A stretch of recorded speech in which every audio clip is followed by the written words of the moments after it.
Hi guys, உங்கள் சமையல் அறையில் இந்த 3 விஷயம் இருந்தால் தயவு செஞ்சு அதை உடனே தூக்கி போடுங்க. நான் உங்ககிட்ட ஜங்க் ஃபுட்டை பற்றியோ இல்லை சர்க்கரையை பற்றியோ பேச வரல. நாம் தினமும் ரொம்ப நல்லதுன்னு நினச்சி சாப்பிட்ற நம்ம வீட்டில் அம்மா தினமும் சமையலுக்கு பயன்படுத்துகிற 3 பொருட்களை நம்ம உடம்பை உள்ளிருந்து மெதுவாக அழிச்சிட்டு இருக்கு.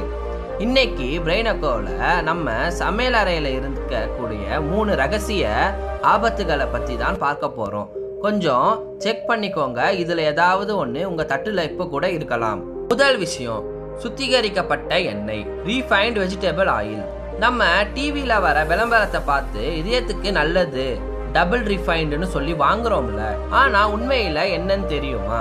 இந்த எண்ணெயை தயார் செய்யும் போது கிட்டத்தட்ட 200 டிகிரிக்கு மேலே சூடு பண்ணி அதில் எக்ஸைன் அப்படின்ற ஒரு ஆபத்தான கெமிக்கலை கலக்குறாங்க.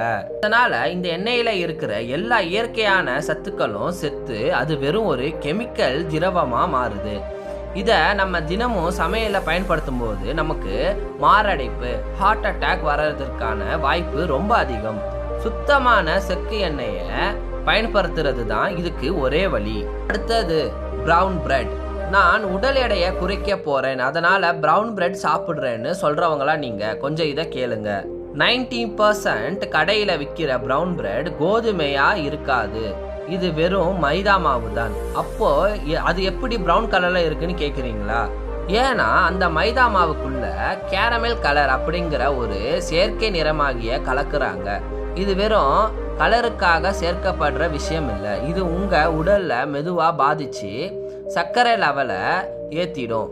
ஆரோக்கியம்னு நினச்சி நாம் வெறும் கலர் கலந்த மைதா மாவை தான் சாப்பிட்டுக்கிட்டு இருக்கோம். கடைசி விஷயம், மீண்டும் சூடு பண்ண பிரியாணி மற்றும் ஃப்ரைட் ரைஸ். நம்ம ஊரில் நைட்டு மிச்சமான பிரியாணியையோ அல்லது ஃப்ரைட் ரைஸையோ அடுத்த நாள் காலையில் மறுபடியும் அடுப்பில் வச்சு நல்லா சூடு பண்ணி சாப்பிட்ற பழக்கம் நிறைய பேருக்கு இருக்குது. ஆனால் அதில் இருக்கிற ஆபத்து தெரியுமா? பச்சை அரிசியில் இயற்கையாகவே பேசிலஸ் செரிக்கஸ் அப்படிங்கிற ஒரு பாக்டீரியாவோட துகள்கள் இருக்கும். சாதத்தை சமைச்சு முடிச்சதுக்கு அப்புறமா அதை ரொம்ப நேரம் வெளியே வச்சிருந்தா அந்த பாக்டீரியாக்கள் வேகமாக வளர்ந்து ஒரு டாக்ஸிக்கை ரிலீஸ் பண்ணிடும். இதோட கொடுமை என்னன்னா, நீங்கள் அடுத்த நாள் அந்த பிரியாணியை நல்லா சூடு பண்ணால் அந்த பாக்டீரியா செத்துரும். ஆனால் அது உருவாக்குன அந்த விஷம் அழியவே அழியாது. இதை சாப்பிடும்போது தான் கொஞ்ச நேரத்திலேயே வாந்தி, வயிற்றுப்போக்கு, பயங்கரமான ஃபுட் பாய்சன் ஏற்படுது. அதனால பிரியாணி மிச்சமான உடனே ஃப்ரிட்ஜில் வச்சிடுங்க, வெளியே ரொம்ப நேரம் வைக்காதீங்க.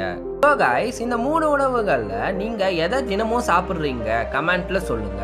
உங்கள் வீட்டில் என்ன எண்ணெயில் சமையல் செய்கிறாங்க கமெண்ட்ல சொல்லுங்க. இந்த வீடியோ உங்களுக்கு பிடிச்சிருந்துச்சுன்னா மறக்காம அந்த லைக் பட்டனை தட்டி விட்டுருங்க.